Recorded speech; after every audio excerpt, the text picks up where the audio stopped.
혹시 관계에서 아니 왜 이렇게 내 마음을 몰라주지? 하고 좀 답답했던 경험 다들 한 번쯤 있지 않으신가요? 네, 아마 많으실 거예요. 근데 그 이유가요. 단순한 뭐 성격 차이? 이걸 넘어서서 그 존 그레이 비유 있잖아요. 아, 화성남자, 금성여자. 유명하죠. 네, 그것처럼 우리가 진짜 서로 다른 행성, 그러니까 화성이랑 금성에서 온 것처럼 근본적으로 좀 다른 거 아닐까 하는 거죠. 네, 맞습니다. 오늘은 바로 그 다름에 대해서 좀 깊게 파고들어 볼까 합니다. 단순히 화성남자, 금성여자 이 틀을 넘어서요. 어떤 식으로요? 뭐 관계 심리학이나 아니면 뇌과학의 최신 연구들, 또 고린도전서 13장의 지혜까지 좀 넓게 살펴보면서요.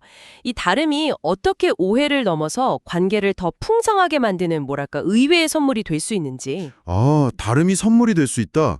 흥미로운데요? 네, 아마 관계를 새롭게 보는 실마리들 찾으실 수도 있을 겁니다. 좋습니다. 그럼 바로 본론으로 들어가 볼까요?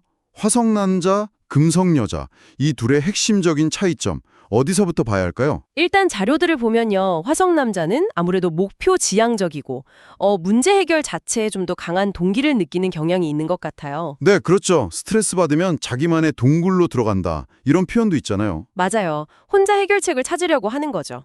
데보라 테넌 같은 학자들 연구에서도 남성들이 대화를 좀 정보 교환이나 뭐 지위 확인 이런 수단으로 보는 경향이 나타나고요. 아, 그래서 중요하게 생각하는 가치도 능력, 효율성, 뭐 인정, 존중 이런 것들이군요. 네.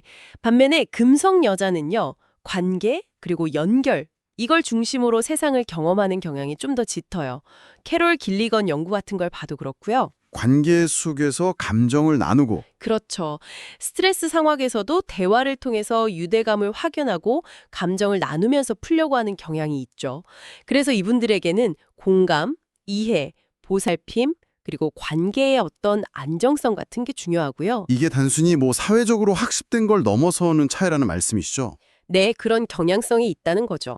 흥미로운 게 뇌과학 연구들을 보면 이런 행동 차이에 어떤 생물학적 기반이 있을 수도 있다는 단서들이 보여요. 뇌 구조 자체가 좀 다른가요? 예를 들면 특정 과제를 할 때 남성 뇌는 좀 국소적인 영역을 딱 집중해서 쓰는 경향이 보이고 여성 뇌는 뇌의 여러 영역을 좀 더 넓게 활용하는 경향이 관찰되기도 해요. 뭐 항상 그렇다는 건 아니지만요. 아하, 그러니까 문제에 접근하는 방식 자체가 애초에 좀 다를 수 있다는 거네요. 그렇죠. 바로 그 근본적인 차이가 일상에서 오해를 만들곤 하죠. 예를 들어 남자가 문제 해결하려고 침묵의 동굴로 딱 들어가면 어휴, 여자 입장에서는 그게 꼭 나를 거부하거나 무시하는 것처럼 느껴질 수 있겠네요. 내가 싫어졌나? 뭐 이런 생각들. 네, 맞아요. 관계 단절 신호로 받아들이기 쉽죠. 불안해지고요. 반면에 또 여자가 감정적인 연결을 위해서 막 대화를 시도할 때 네. 그럴 때 문제 해결 모드인 남자는 그래서 뭘 어떻게 하라는 거지? 하면서 해결책을 줘야 한다는 압박감을 느끼거나 때로는 그 감정의 양에 좀 뭐랄까 압도당하는 느낌을 받을 수도 있어요. 아, 진짜 딱 그거네요. 관계 속 단골 갈등 레퍼토리. 머리로는 알겠는데 막상 닥치면 진짜 답답하잖아요. 맞아요. 이론이랑 실제는 또 다르니까요. 그래서 진짜 중요한 건 서로를 틀렸다고 보는 대신에 그냥 다르구나 하고 인정하는 거. 그 관점의 전환이 필요한 거죠. 관점의 전환. 네. LA 프롬도 사랑의 기술에서 강조했잖아요. 진정한 사랑은 상대를 내 맘대로 바꾸는 게 아니라 그 사람의 고유한 존재 방식 그대로를 존중하고 성장을 지지하는 거라고. 상대방의 고요성을 존중하라. 이상적으로는 정말 맞는 말인데 현실에서는 그 다름 때문에 계속 부딪힐 때는 어떡하죠? 특히 그 방식이 나한테 좀 불편함을 줄 때요? 그거 정말 좋은 질문이에요. 바로 그 지점에서 건강한 경계라는 개념이 중요해져요. 클라우드랑 타운샌드가 이야기한 건데요. 건강한 경계요? 벽 같은 건가요? 아니요, 벽이라기보다는 서로의 공간을 존중하는 울타리 같은 거예요. 상대방의 방식을 비난 없이 인정은 하되 그게 나에게 어떤 영향을 미치는지에 대해서는 솔직하게 소통하는 거죠. 예를 들면요? 당신이 조용히 있을 때 나는 좀 외롭게 느껴져 라거나 내가 감정을 이야기할 때 바로 해결책을 주기보다는 그냥 내 마음을 좀 먼저 알아주면 좋겠어. 이런 식으로요. 아, 다름을 인정하는 것과 동시에 건강한 소통이 같이 가야 하는 거군요. 그렇죠. 그래야 서로 상처 주지 않고 관계를 지킬 수 있으니까요. 예전에 상담했던 부부가 딱 그랬어요. 남편은 아내가 힘든 얘기하면 무조건 해결책 주는 게 사랑이라고 믿었고 화성 방식. 아내는 그냥 자기 마음 알아주길 바랐던 거죠. 금성 방식. 네네. 서로의 그 행성 언어를 배우고 나서야 아, 나를 무시한 게 아니고 사랑하는 방식이 달랐던 거구나. 이걸 깨닫고 갈등이 많이 줄었어요. 다름이 정말 선물이 될 수 있구나 하고 느낀 거죠. 와, 그 깨달음이 정말 중요하겠네요. 네. 더 깊이 들어가면 고린도전서 13장에 나오는 사랑의 속성들 있잖아요. 네. 오래 참고 온유하고 자기 이익 구하지 않고 자기 방식을 고집하지 않는 것. 아, 네. 사랑장이라고 하죠. 네. 그게 바로 이 다름을 적극적으로 끌어안는 실천이라고 볼 수 있어요. 다름을 불편함으로만 볼 게 아니라 그걸 인내하고 이해하려는 노력 자체가 어떻게 보면 사랑의 본질이라는 거죠. 그렇군요. 자, 그럼 오늘 이야기를 좀 정리해 볼까요? 남녀 간의 차이라는 게 이게 무슨 극복해야 할 장애물이라기보다는 네, 오히려 서로를 더 깊이 이해하고 관계를 더 풍성하게 만들 수 있는 어떤 열쇠가 될 수 있다는 거죠. 화성 남자와 금성 여자는 그냥 각자 자기만의 언어로 사랑과 관심을 표현하고 있다. 이걸 기억하는 게 중요한 것 같아요. 네, 맞아요. 그럼 이걸 우리 청취자분들 관계에 어떻게 적용해 볼 수 있을까요? 첫째로는 상대방이 좀 이해하기 어렵게 행동할 때 바로 판단하기보다는 잠깐 멈춰서 혹시 이게 그 사람의 화성 혹은 금성 방식의 표현일까? 하고 한번 호기심을 가져보시는 거예요. 아, 일단 판단 보류, 호기심 갖기. 네, 그러면 불필요한 감정 소모를 줄이고 이해의 문을 열 수 있거든요. 좋네요. 또 어떤 게 있을까요? 둘째는 상대방의 다른 방식, 그게 문제 해결 제안이든 감정 표현이든 그 자체를 좀 존중하려는 태도를 보여주는 거예요. 왜 그렇게 생각해? 라거나 그럴 때 당신 마음은 어때? 이렇게 궁금해하면서 들어주는 것만으로도 관계는 달라질 수 있거든요. 아, 존중과 경청. 이게 관계의 씨앗이군요. 그렇죠. 아까 말한 고린도전서 13장을 약간 사랑 점검표처럼 써보는 것도 좋고요. 나는 얼마나 상대의 다름을 인내하고 있나 하고 스스로 돌아보는 거죠. 네, 좋은 방법이네요. 마지막으로 이런 질문을 한번 던져보고 싶어요.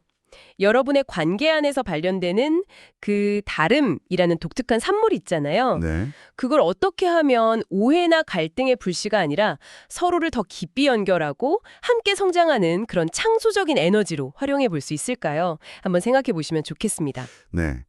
다름을 창조적인 에너지로 활용하는 방법. 오늘 정말 귀한 통찰을 나눈 것 같습니다. 여러분만의 답을 찾아가는 여정이 되시길 바랍니다. 안녕하세요. 오늘 여러분이 공유해 주신 자료, 특히 그 관계 오해의 시작과 치유, 발췌문 있잖아요.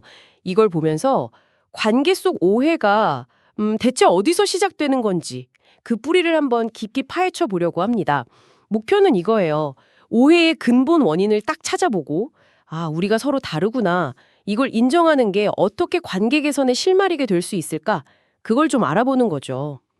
사실 되게 흥미로운 게 많은 오해가 악의가 있어서라기보다는 그냥 서로가 근본적으로 다르다는 걸 깜빡하는 데서 온다는 거잖아요. 존 그레이의 화성 남자, 금성 여자 얘기 다들 많이 하시죠? 이게 왜 계속 나올까요? 제 생각엔 이게 단순 성별 차이? 이걸 넘어서서 우리가 무의식적으로 저 사람도 나처럼 생각하겠지? 나처럼 느끼겠지? 이렇게 기대하기 때문인 것 같아요. 예를 들면 스트레스 받을 때 있잖아요. 남자는 혼자 조용히 생각할 시간?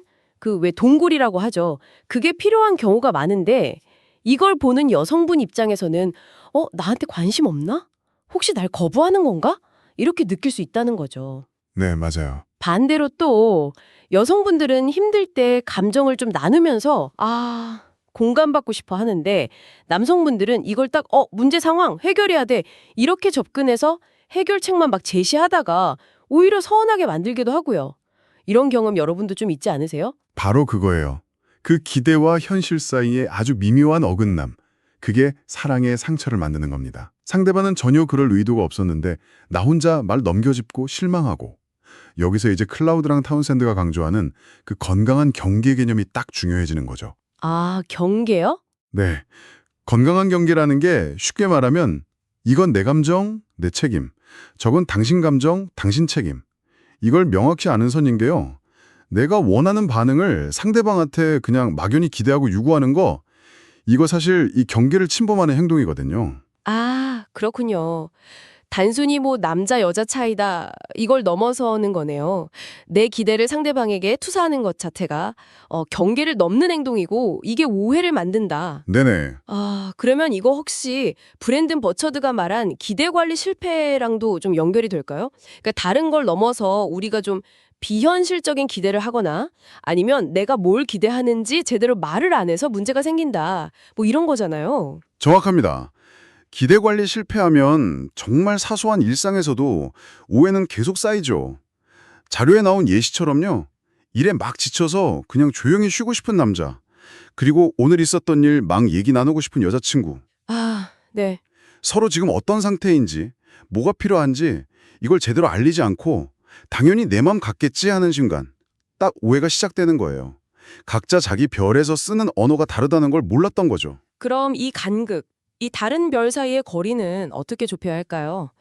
방법 있을까요? 결국에는 그 존 그레이의 다른 별 비유나 클라우드라 타운샌드의 경계, 또 버처드의 기대 관리, 이게 다 다름을 어떻게 건강하게 다룰 거냐, 이 질문으로 모이는 것 같아요. 여기서 자료가 제시하는 빌립보서 2장 4절 말씀이 있잖아요. 각각 자기 일을 돌볼 뿐더러 또한 각각 다른 사람들의 일을 돌보아. 이 조언이 되게 중요한 방향을 제시해 주는 거죠. 아, 다른 사람의 일을 돌보라. 네, 이게 뭐 그냥 착하게 굴어라 이런 단순한 얘기가 아니고요. 이기적인 관점에서 좀 벗어나서 상대방 입장에서 생각해보고 그 사람의 필요는 뭘까? 그 사람은 어떤 방식으로 소통할까?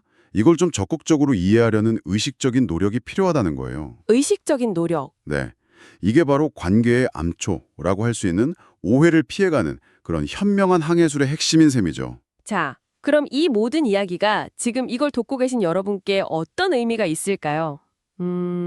핵심은 이거 같아요. 남자는 화성, 여자는 금성. 이 말을 너무 문자 그대로 받아들일 필요는 없지만, 사람마다 소통 방식이나 스트레스 해소법, 감정 표현, 중요하게 생각하는 가치, 이런 게 진짜 본질적으로 다를 수 있구나. 이 사실을 깊이 받아들이는 거예요. 모두가 나 같을 거야 라는 그런 암묵적인 기대에서 벗어나는 거. 그게 첫 단추 아닐까요? 맞습니다. 덧붙이자면 관계에서 오해는 어쩌면 피할 수 없는 파도 같을 수도 있어요. 중요한 건 그 파도가 온다는 걸 알고 그걸 좀 능숙하게 넘어가는 법을 배우는 거죠. 파도를 넘는 법이요? 네. 자료들에서 제시된 그런 실천 방안들이 도움이 될 수 있을 겁니다. 예를 들면 내 기대가 혹시 너무 비현실적인 건 아닌가? 이걸 스스로 좀 점검해보고 또 내가 원하는 걸 좀 명확하게 표현하는 연습도 하고요. 그렇죠. 표현하는 거 중요하죠. 그리고 상대방의 관점, 그러니까 그 사람의 별은 어떤 모습일까? 이걸 진짜 궁금해하면서 질문도 하고 귀 기울여 들어보는 거죠. 그리고 아까 그 빌립보서 말씀처럼 때로는 내 생각, 내 필요보다 상대방의 필요를 먼저 헤아려 보는 그런 이타적인 선택, 이런 노력들이 필요하겠죠. 마지막으로요, 여러분께 생각해 볼 거리 하나를 던져드리고 싶습니다. 자료를 보면 서로의 다름을 이해하는 것이 어쩌면 갈등 상황을 오히려 더 깊은 연결의 기회로 바꿀 수도 있다고 하거든요. 혹시 관계 속에서 아니, 왜 당신은 나 같지 않아? 이렇게 속으로 묻고 계시다면 그 질문을 한번 이렇게 바꿔보는 건 어떨까요? 우리의 이 다름을 통해서 우리는 무엇을 함께 배우고 성장할 수 있을까? 이 질문을 가지고 한번 여러분의 관계를 돌아보시는 것도 좋겠습니다. 안녕하세요. 오늘은 보내주신 자료, 관계 오해의 시작과 치유, 발췌문을 좀 깊이 살펴보려고 합니다. 네, 안녕하세요. 여기 보면 존 그레이의 화성 남자, 금성 여자부터 클라우드랑 타운샌드의 경계선 이론, 또 버처대의 조언, 그리고 성경적 통찰까지 정말 다양한 관점들이 있더라고요. 맞습니다. 꽤 흥미로운 자료들이죠? 네. 그래서 이 자료들을 통해서 관계 속 오해가 대체 어디서 시작되고 어떻게 깊어지는지 그 핵심을 좀 파헤쳐 보고요. 네네, 또 건강한 관계를 위한 실마리 그런 걸 좀 찾아보는 시간이 되면 좋겠습니다. 좋습니다. 자, 그럼 바로 시작해 볼까요? 자료 첫 부분에서 존 그레이가 딱 짚는 게 그 관계 초기의 환상이잖아요. 아, 네. 그 부분 저도 인상 깊게 봤어요. 서로의 다름에 막 끌리는데 금방 저 사람도 나랑 똑같겠지 이렇게 착각하는 거예요. 그렇죠. 마치 화성인이랑 금성인이 처음 만난 것처럼요. 처음엔 신기하고 좋은데 좀 지나면 자기별 방식만 생각하는 거죠. 바로 그 지점. 그 다름을 우리가 너무 쉽게 간과한다는 거죠. 네, 그게 오해의 정말 중요한 출발점인 것 같아요. 허니문 시기 딱 지나고 이제 현실적인 문제들이 생기면서부터 그 헌상이 깨지기 시작하잖아요. 맞아요. 예를 들어서 남자가 스트레스 받을 때 자기만의 동굴로 들어가는 거? 네네, 남자들은 보통 좀 그렇죠. 근데 이게 여자 입장에서는 나를 무시하나? 혹은 나를 피하나? 이렇게 느낄 수 있다는 거죠. 그렇죠. 완전 외면당하는 느낌일 수 있어요. 반대로 또 여자가 막 감정을 나누면서 공감을 받고 싶어 할 때 네. 남자는 이걸 자꾸 문제 해결 대상으로만 보는 경향이 있고요. 그래서 뭘 어떻게 해주면 되는데? 이런 식으로요. 아, 맞아요. 그러면 여자는 내 마음을 몰라주는구나 하고 서운해지고 이게 참 선의가 오해를 낳는 거예요. 네. 존 그레이가 말한 사랑의 상처가 바로 이런 거겠죠. 서로 좋은 의도였는데 결과는 상처가 되는. 안타깝죠, 정말. 바로 이 지점에서 헨리 클라우드와 존 타운샌드가 말한 경계선 개념이 딱 들어맞는 것 같아요. 아, 경계선이요?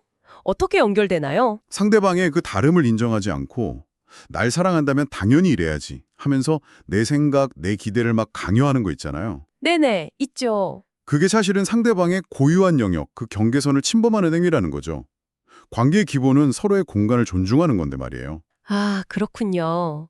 그러니까 내 기대를 상대에게 투영하는 것 자체가 경계 침범일 수 있다. 이런 말씀이시네요? 네, 정확합니다. 경계가 막 모호해지면 혼란스러워지고 서로 비난하게 되고 관계가 힘들어지는 거죠. 듣고 보니 브랜든 머처드가 지적한 기대 관리 실패도 이거랑 딱 연결되는 것 같아요. 그렇죠. 어떻게 보면 같은 맥락이죠. 비현실적인 기대를 품거나 아니면 기대를 제대로 표현하지 않는 거. 이것도 어떻게 보면 상대방의 영역을 존중하지 않는 태도일 수 있겠네요? 맞습니다. 기대를 관리한다는 건 결국 서로의 필요를 이해하고 존중하는 거랑 바로 연결되는 문제예요. 네. 자료에 나온 그 젊은 직장인 커플 사례, 그거 참 좋은 예시 같아요. 아, 네. 저도 그거 기억나요. 퇴근 후에 남자는 좀 조용히 쉬고 싶어 하고 여자는 대화를 원하고. 네. 딱 그 화성 남자, 금성 여자 특징이 보이는 거죠. 처음엔 서로 엄청 서운해하고 오해도 깊었지만 네. 각자 자기 별의 특성, 그러니까 서로의 다름을 이해하기 시작하면서 좀 풀리기 시작했잖아요. 맞아요. 남자는 이제 내가 좀 혼자 시간을 가진 다음에 대화해야겠다. 이렇게 하고 여자는 그걸 또 기다려주는 법을 배우고. 그렇죠.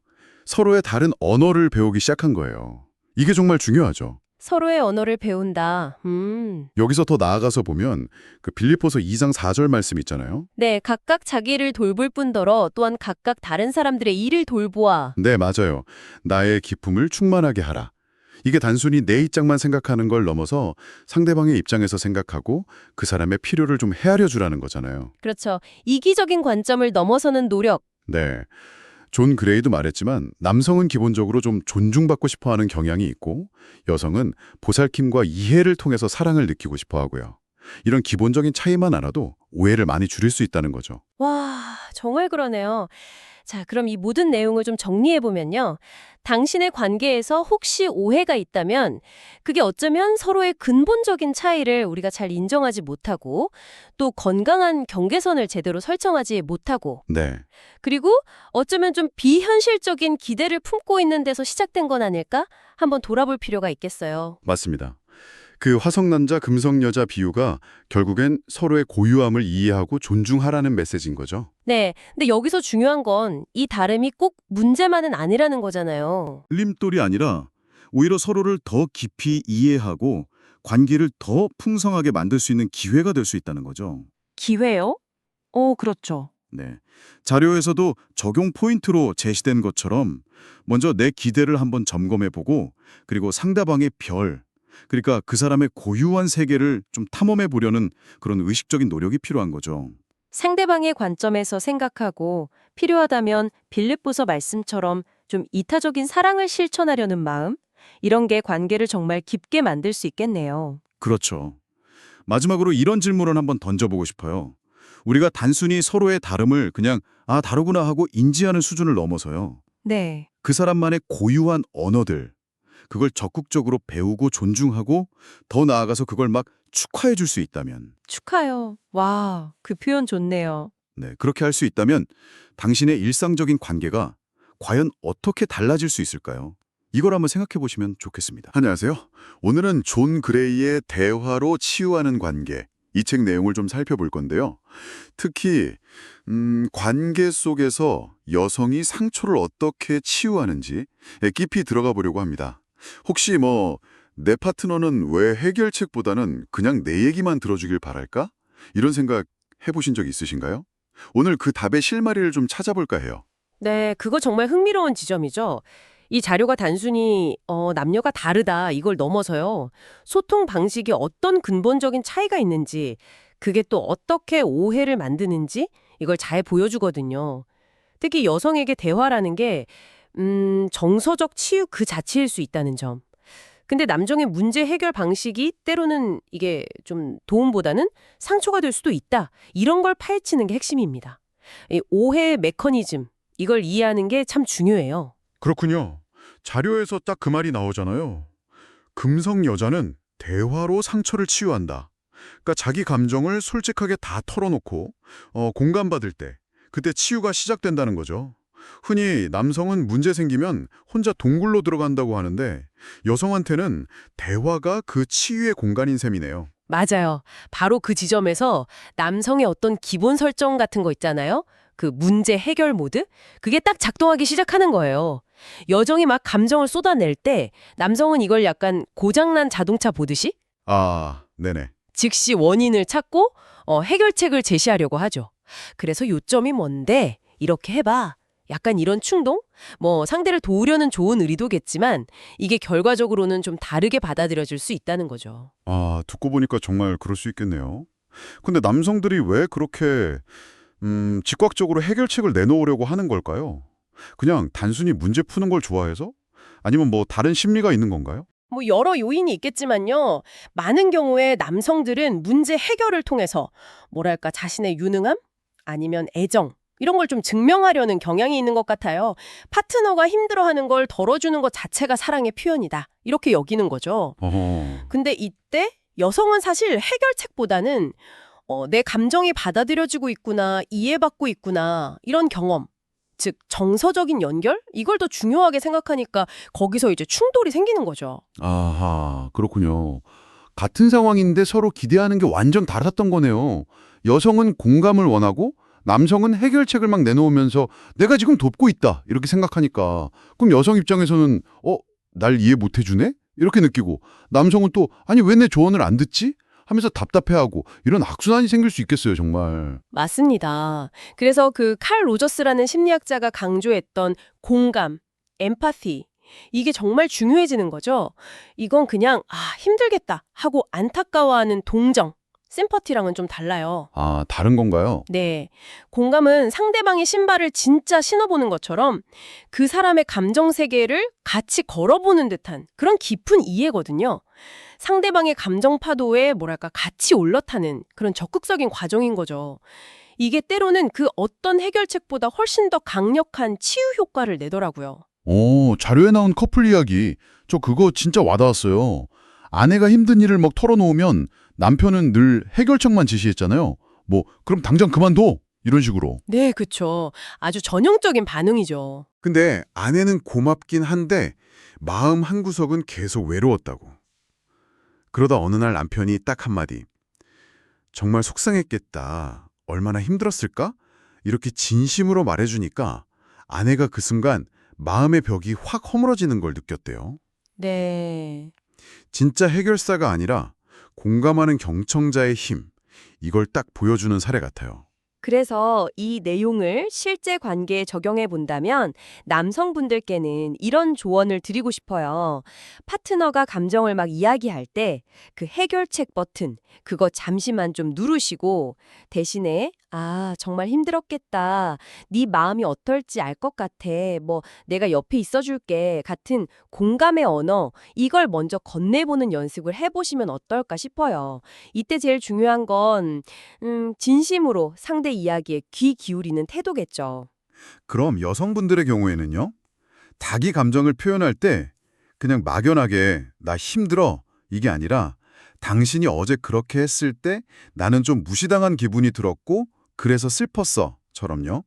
구체적인 상황이랑 감정을 딱 연결해서 전달하면 상대방이 이해하기가 좀 더 쉽지 않을까 싶어요. 맞아요. 명확하게 표현하는 게 중요하죠. 그리고 때로는 지금 나한테 필요한 건 조언이 아니라 그냥 내 마음 알아주는 거야. 이렇게 솔직하게 내 필요를 알리는 것도 도움이 될 것 같아요.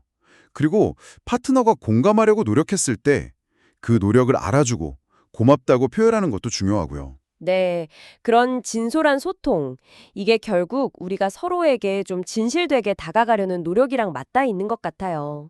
성경 에베소서에도 비슷한 맥락의 구절이 있거든요. 거짓을 버리고 각각 그 이웃과 더불어 참된 것을 말하라. 아, 참된 것을 말하라. 네.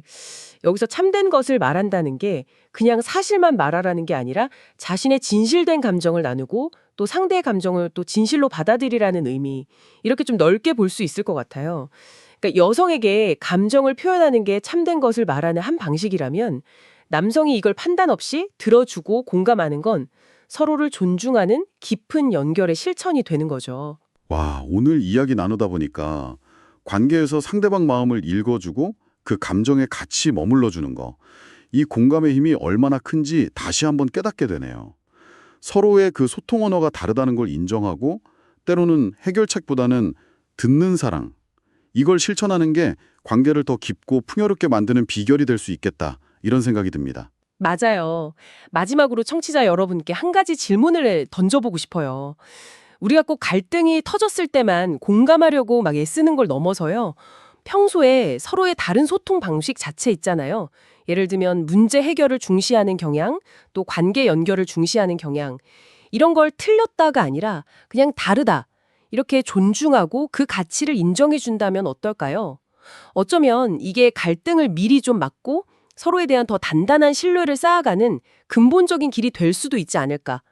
이 질문을 한번 곱씹어 보시면 좋겠습니다. 안녕하세요. 오늘 저희가 함께 살펴볼 주제는요.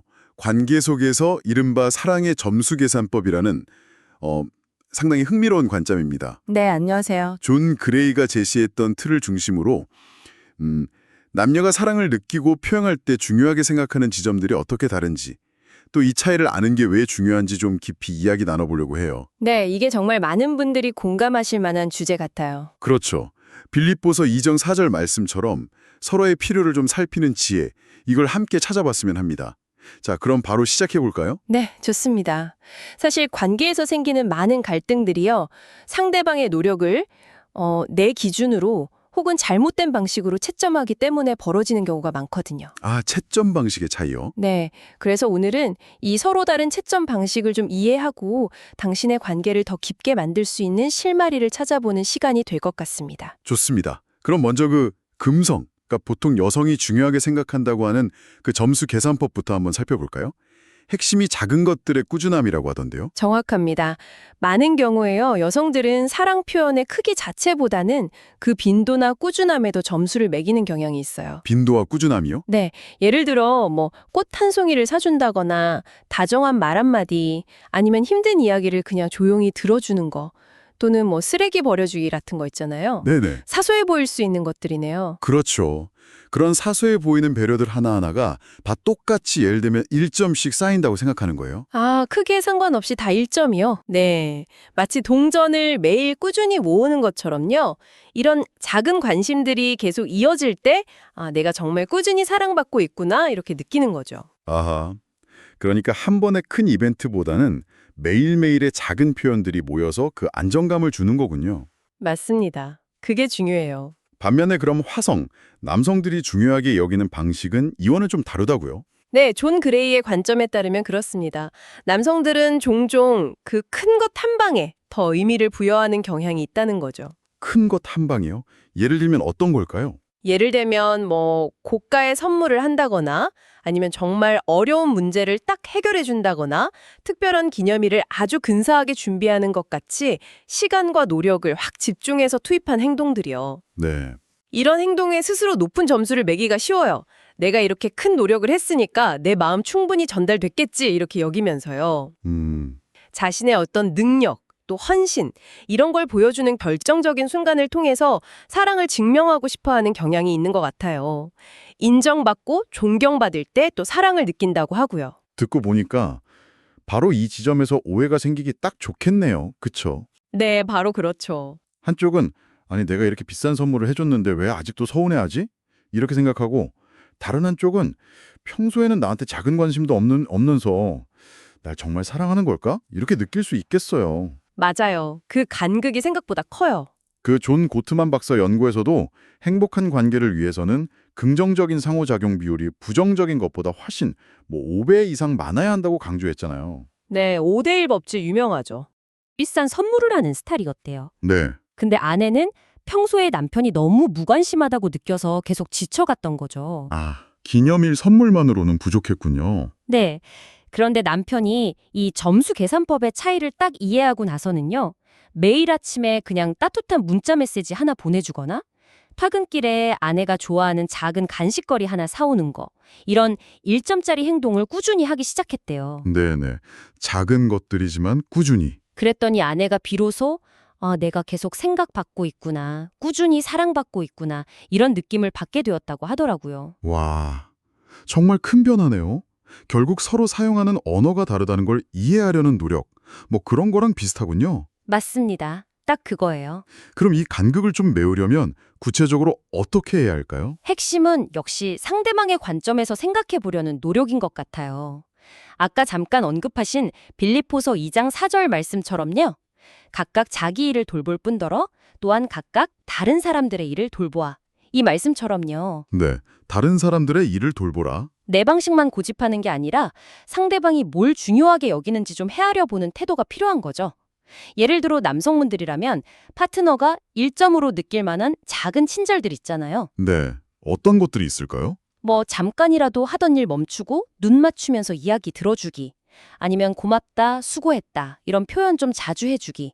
아니면 정말 작은 집안일이라도 슬쩍 도와주기 같은 거요. 이런 걸 매일 꾸준히 실천해 보는 게 좋아요. 이게 그녀의 어떤 사랑 통탕이라고 할까요? 그걸 채우는 아주 효과적인 방법일 수 있습니다. 사랑 통장이에요? 재밌는 표현이네요. 그럼 반대로 여성분들은 파트너의 그 큰 노력들, 그걸 어떻게 받아들이면 좋을까요? 네, 그것도 중요하죠. 파트너가 나를 위해서 정말 시간이나 돈, 에너지를 크게 들여서 큰 노력을 했을게요. 아, 이게 저 사람이 생각하는 아주 중요한 사랑의 표현 방식이구나. 이걸 먼저 알아주는 게 중요한 것 같아요. 알아주는 것? 네. 그리고 그 능력과 노고에 대해서 진심으로 감사하고 인정하는 표현을 해주는 거죠.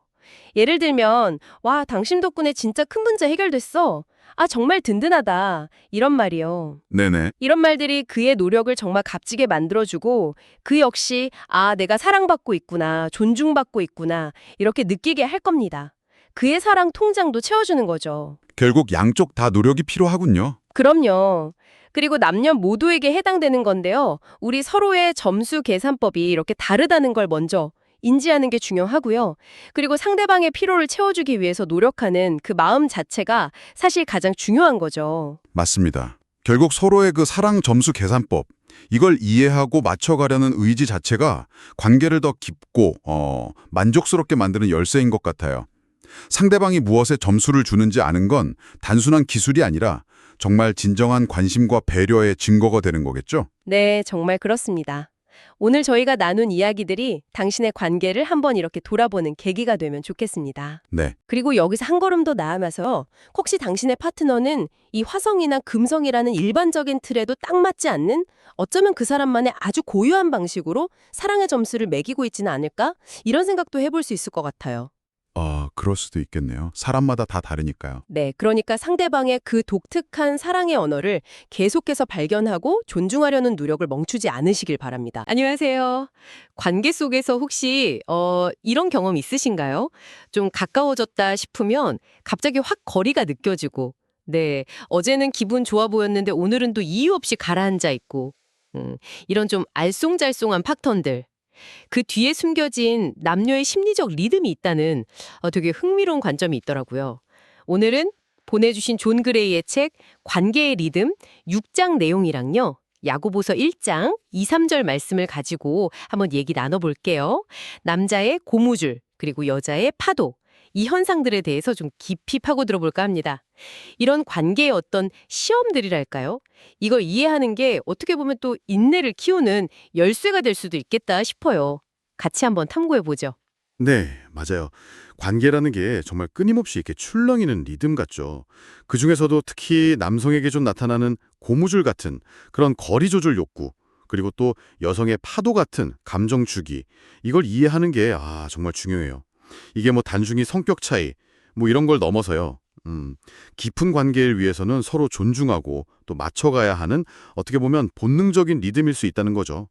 이걸 알면 불필요한 오해 같은 거 많이 줄일 수 있고요. 관계를 훨씬 더 건강하게 만들 수 있습니다. 아, 그렇군요. 그럼 먼저 남자의 고무줄부터 한번 풀어볼까요?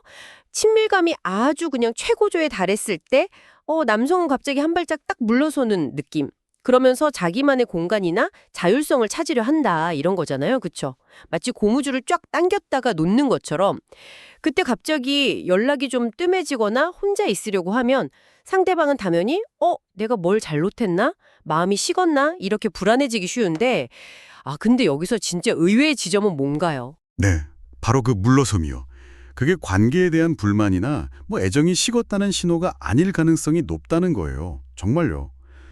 오히려 다시 강한 친밀감을 느끼기 위해서 잠시 자기만의 동굴이랄까요? 거기서 에너지를 다시 채우고 자율성을 확인하는 그런 자연스러운 과정이라는 거죠. 고무줄도 다시 팍 튕겨 돌아오려면 쭉 늘어나는 시간이 필요한 것처럼요. 네. 근데 이때 불안한 마음에 상대를 막 억지로 끌어당기려고 하면요. 오히려 고무줄이 더 팽팽해지잖아요. 그래서 남자를 더 멀어지게 만들 수도 있어요. 그의 독립성을 존중하면서 좀 기다려주는 신뢰, 그게 필요한 순간인 거죠. 물론 말처럼 쉽지는 않겠지만요. 기다림 자체가 신뢰의 표현이 될 수 있다. 와닿네요. 그럼 반대로 여성에게는 파도 같은 감정 리듬이 있다고 하셨죠? 뭐 특별한 일이 있었던 것도 아닌데 기분이 막 좋았다가도 갑자기 불안감이나 우울감이 확 밀려오는 경험이요. 이건 어떻게 이해해야 할까요? 네, 그건 여성의 내면 에너지가 아주 자연스럽게 오르내리는 과정으로 볼 수 있어요. 정말 파도가 밀려왔다가 또 스르르 쓸려 나가듯이요. 여기서 근데 중요한 점은 남성들이 종종 이 감정의 파도를 문제라고 딱 인식을 해요. 그래서 해결책을 막 제시하려고 하거든요. 근데 사실 그 순간 여성에게 진짜 필요한 건 해결책보다는 자신의 감정이 괜찮다, 타당하다 이렇게 느껴지는 거. 안전하게 느껴지도록 공감받고 지지받는 경험이거든요. 그 뇌과학자 데니엘 시걸 박사도 감정의 흐름을 막 좋다, 나쁘다 판단하지 말고 그냥 인정해주는 게 중요하다고 강조했죠. 그러니까 문제 해결사가 되려고 하기보다는 그냥 그 감정의 파도가 지나갈 때까지 옆을 지켜주는 든든한 방파제 역할, 그게 더 도움이 돼요. 정말로요. 해결이 아니라 공감이 먼저군요. 네. 이 고무줄과 파도라는 게 서로 리듬이 다르니까 오해가 쌓이면 정말 관계의 시련처럼 느껴질 수 있겠어요. 이게 혹시 그 야고보서에서 말하는 시험을 만나거든 온전히 기쁘게 여기라. 이 말씀과도 연결될 수 있는 지점일까요? 그 보내주신 자료 속 젊은 커플 사례에서도 이런 어려움이 보였잖아요. 맞아요. 그 커플도 처음엔 이 서로 다른 리듬 때문에 진짜 많이 힘들어했죠.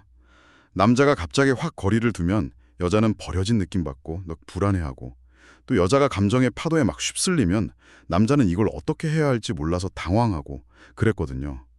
근데 이 고무줄이랑 파도 개념을 딱 이해하고 나서는 달라졌어요. 남자는 이제 혼자만의 시간이 필요할 것 같으면 미리 좀 이유를 설명해주고 안심시키려고 노력하고요. 여자는 좀 불안하더라도 지금 그런 시간이구나 하고 그의 독립성을 존중하면서 인내심을 갖고 기다려줬죠. 또 여자가 감정적으로 힘들어할 때 남자는 막 해결책 찾으려고 하기보다 그냥 옆에서 들어주고 공감해주려고 했었고요. 이렇게 서로의 리듬을 존중하는 법을 배우니까 관계가 훨씬 깊어졌다고 하더라고요. 그 사례를 들으니까 이 개념을 당신의 관계에 어떻게 적용할 수 있을지 좀 더 구체적으로 와닿네요. 예를 들어 만약 당신의 파트너가 고무줄처럼 잠시 좀 멀어진다 싶으면 그 불안감에 막 휩싸이기보다는 지금 혼자만의 시간이 필요한 거구나 하고 그의 자율성을 좀 존중해주면서 기다려주는 거죠. 그쵸? 그 믿음이 오히려 그를 다시 당신 곁으로 더 강하게 끌어당길 수도 있다는 거고요. 반대로 파트너가 파도를 타고 있다면 막 조언하거나 해결책을 주기보다 하기보다는 그냥 지금 많이 힘들구나 하고 감정을 읽어주고 그저 곁에 있어주는 것만으로도 정말 큰 힘이 될 수 있겠네요. 네, 바로 그거예요. 그리고 이런 차이 때문에 좀 어려움을 겪을 때 그 야고보서 말씀처럼요. 이것이 어쩌면 서로를 더 깊이 이해하고 또 인내를 배울 기회라고 생각해보는 것도 도움이 될 수 있어요. 어떤 분들에게는 이러한 관점을 좀 영적인 성장의 계기로 삼는 것이 힘이 되기도 하고요. 핵심은 결국 서로의 그 독특한 리듬을 막 비난하거나 억지로 바꾸려고 하기보다는 그냥 인정하고 존중하는 법을 배워나가는 거예요. 그럴 때 관계는 더욱 성숙해질 수 있습니다. 듣고 보니 관계는 정말 멈춰있는 연못이 아니라 끊임없이 흐르는 강물 같다는 생각이 드네요. 남자의 고무줄과 여자의 파도는 어쩌면 그 강물의 아주 자연스러운 흐름일지도 모르겠어요. 이 다름을 우리가 이해하고 존중할 때 역설적으로 서로에게 더 큰 안정감과 자유를 줄 수 있겠죠. 네. 오늘 나눈 이야기가 당신의 관계를 좀 더 따뜻하고 깊이 있는 시선으로 바라보는 데 조금이나마 도움이 되었으면 합니다. 마지막으로 한번 스스로에게 질문을 던져보시면 어떨까요? 남녀의 이런 일반적인 리듬을 넘어서 나 자신만의 독특한 감정적 혹은 심리적 리듬은 뭘까? 그리고 나는 그것을 내 파트너와 어떻게 좀 건강하게 나누고 소통하고 있을까? 하고요. 이 질문에 대한 답을 찾아가는 과정이 또 다른 성장의 기회가 될 거라고 믿습니다. 혹시 연인 사이에서 이 사람이 날 진짜 사랑하는 건가? 이런 생각, 이런 불안감 느껴보신 적 있으세요? 네. 정말 흔한 고민이죠. 그렇죠. 오늘은 바로 이 질문, 그러니까 관계 속에서 사랑을 확인하는 문제에 대해서 좀 이야기 나눠보려고 합니다. 네, 좋습니다. 이게 사랑하는 마음은 뭐 분명한데 그걸 상대방이 제대로 알아줄까? 또 나는 상대방 사랑을 제대로 느끼고 있나? 이런 거 좀 헷갈릴 때가 많잖아요. 맞아요. 그래서 오늘 저희가 함께 볼 자료, 이 사랑을 표현하는 방식, 발췌문이 딱 그 얘기를 하더라고요. 특히 남녀가 사랑을 표현하고 또 받아들이는 방식이 어떻게 다른지, 그 차이를 어떻게 이해해야 할지 좀 깊이 들어가 보려고 해요. 네. 이 자료가 뭐 존 그레이의 화성 남자, 금성 여자 비유를 좀 쓰긴 하지만요. 단순히 다르다. 이게 아니라 구체적으로 그 언어적인 표현이랑 행동으로 보여주는 것, 이 사이에서 오해가 어떻게 생기는지에 좀 더 집중하더라고요. 그 지점이 흥미로웠어요. 네. 중요한 건 사랑이라는 게 그냥 마음속에만 있으면 되는 게 아니라 상대방이 수신할 수 있는 형태로 표현될 때 진짜 의미가 있다는 걸 강조해요. 이게 게리 체프먼의 그 5가지 사랑의 언어랑도 딱 연결이 되면서 뭔가 해결의 실마리를 주는 거죠. 좋습니다. 그럼 이번 시간을 통해서 관계에서 괜한 오해는 좀 줄이고 서로의 진짜 마음을 좀 더 잘 볼 수 있게 되는 거. 그게 저희 목표입니다. 자, 그럼 본론으로 들어가 볼까요? 아니, 왜 서로 사랑하는데 마음이 전달 안 된다고 느끼는 걸까요?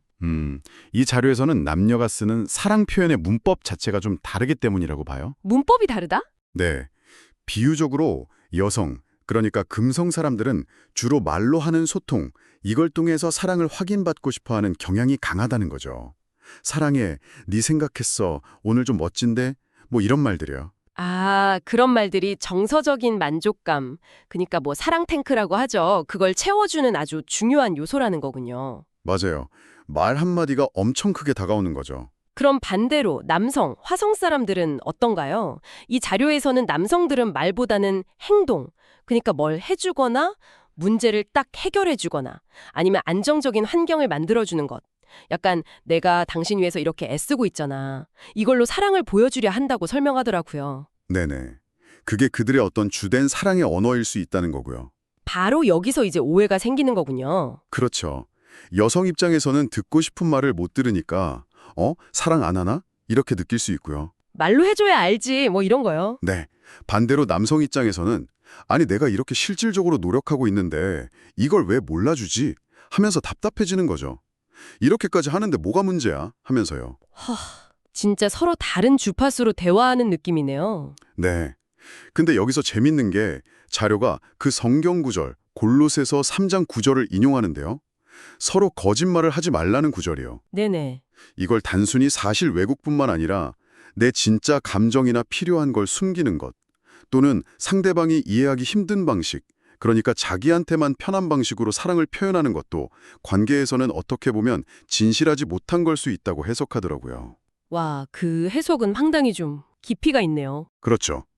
그러니까 상대방의 언어로 소통하려는 노력하는 것 자체가 진실한 사랑의 표현이고 이걸 위해서는 내 익숙한 방식을 좀 버리고 새로운 소통법을 배우려는 의지가 필요하다는 거죠. 아, 그래서 여기서 게리 체프먼의 그 5가지 사랑의 언어 개념이 딱 나오는 거군요. 네, 맞습니다. 구체적인 대안으로 제시되는 거죠. 인정하는 말, 함께하는 시간, 선물, 봉사, 그리고 스킨십. 사람마다 우선순위가 다르니까 이걸 아는 것부터 시작이라는 거예요. 자료에 나온 그 상담 사례도 딱 이거였잖아요. 남편은 매일 저녁 식사 준비, 그러니까 봉사로 엄청 사랑을 표현했는데 아내는 사실 따뜻한 말 한마디, 인정하는 말을 너무 원했던 거죠. 네.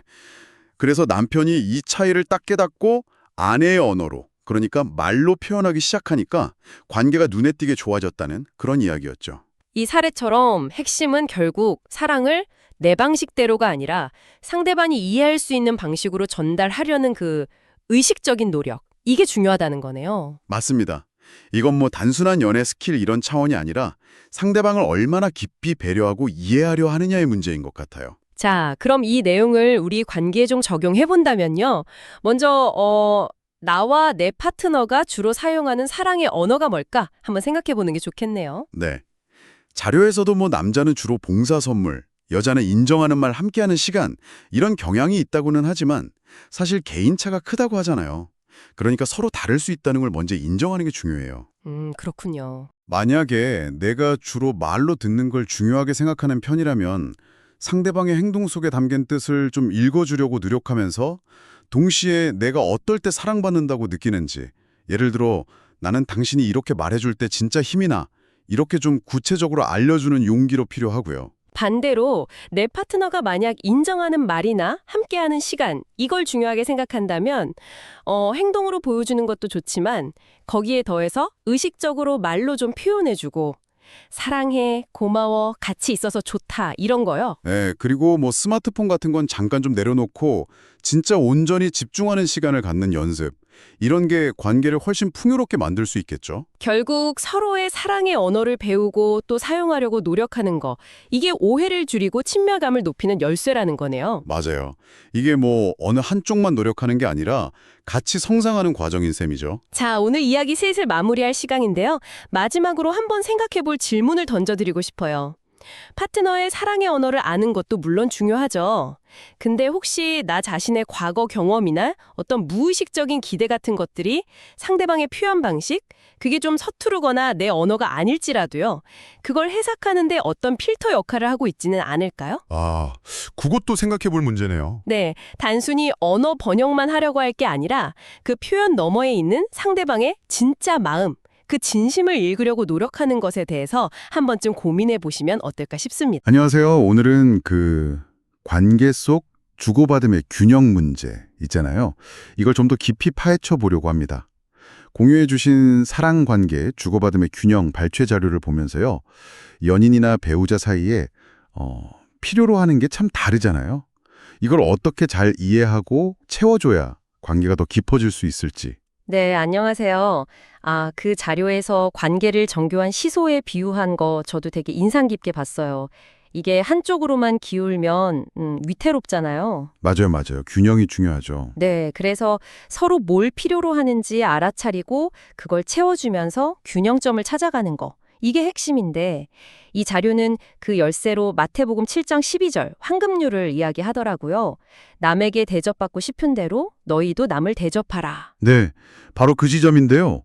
여기서 좀 흥미로운 질문이 생기는 것 같아요.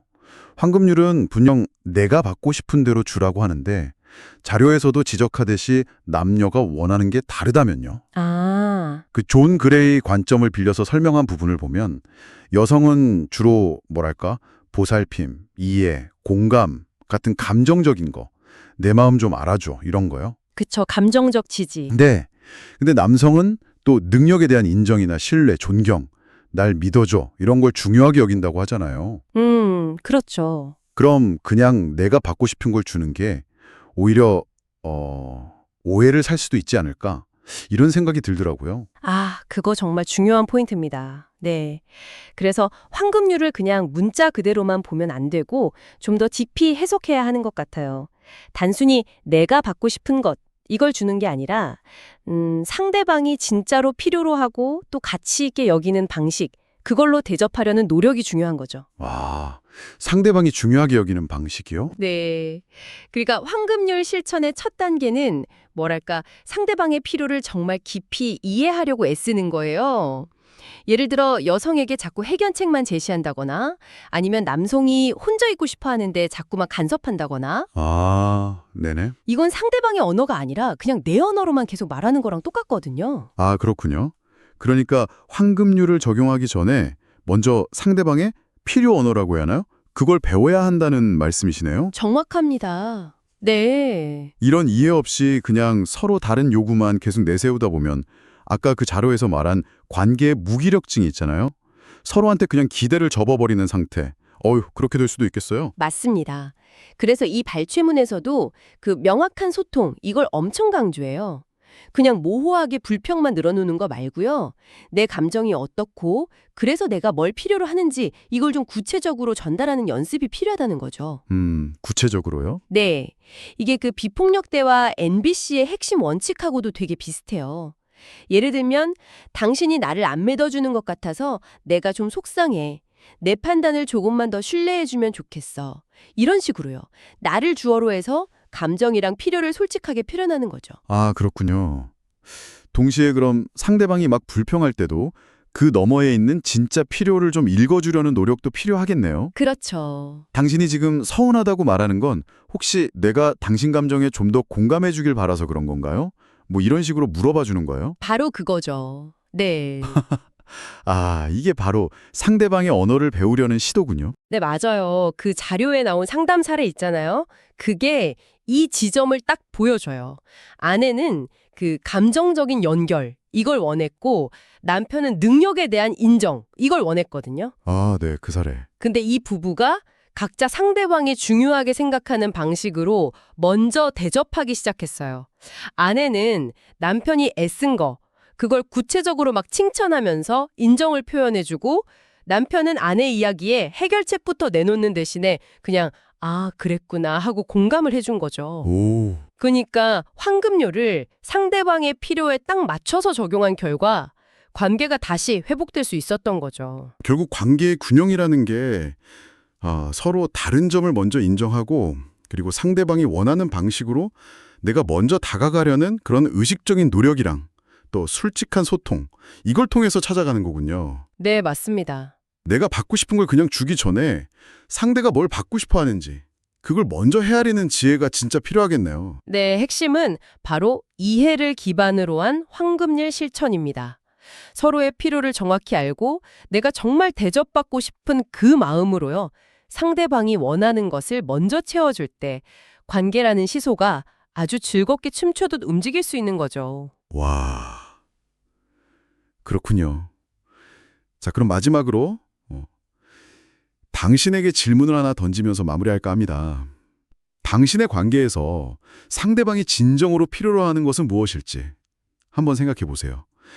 그리고 당신이 받고 싶을 그 존중과 사랑을 표현하는 방식으로 상대방에게 어떻게 먼저 다가갈 수 있을까요? 오늘 당장 아주 작은 행동 하나라도 괜찮아요. 상대방의 언어로 먼저 건네본다면 과연 어떤 놀라운 변화가 시작될 수 있을까요? 안녕하세요, 청취자 여러분. 오늘은 관계에서 피할 수 없는 거죠. 이 갈등. 이걸 넘어서 어떻게 성장할 수 있을지 좀 깊이 파고 들어보겠습니다. 네. 존 그레이의 책 갈등을 넘어 용서와 재건으로 그 9장을 중심으로요. 갈등 후의 관계를 오히려 더 단단하게 만드는 열쇠, 그러니까 용서랑 또 구체적인 소통 방법에 대해서 한번 살펴보려고 해요. 아, 네. 흥미로운 주제네요. 네, 여러분의 관계에도 바로 적용해 볼 만한 그런 통찰을 얻어가실 수 있을 겁니다. 자, 한번 시작해 볼까요? 좋습니다. 사실 관계 갈등 때문에 힘들어하시는 분들 정말 많잖아요. 그렇죠. 근데 존 그레이는 여기서 남녀가 갈등 상황에서 좀 다르게 반응하는 경향이 있다고 지적해요. 예를 들면 남성들은 주로 문제 해결에 딱 집중하고 여성들은 감정적인 이해나 공감을 더 중요하게 생각하고 그 차이 때문에. 네, 그런 경향 때문에 오해가 좀 쌓이기 쉽다 이렇게 분석하더라고요. 중요한 건 갈등 그 자체가 문제가 아니라 이걸 어떻게 다루느냐, 그게 관계의 방향을 결정한다는 거죠. 맞아요. 그 지점이 진짜 중요하겠네요. 서로 원하는 게 다르니까 해결이 더 꼬이는 거잖아요. 그렇죠. 그래서 오늘 우리가 주목할 핵심이 바로 용서입니다. 그 책에서는 에베소서 4장 32절을 인용하던데요.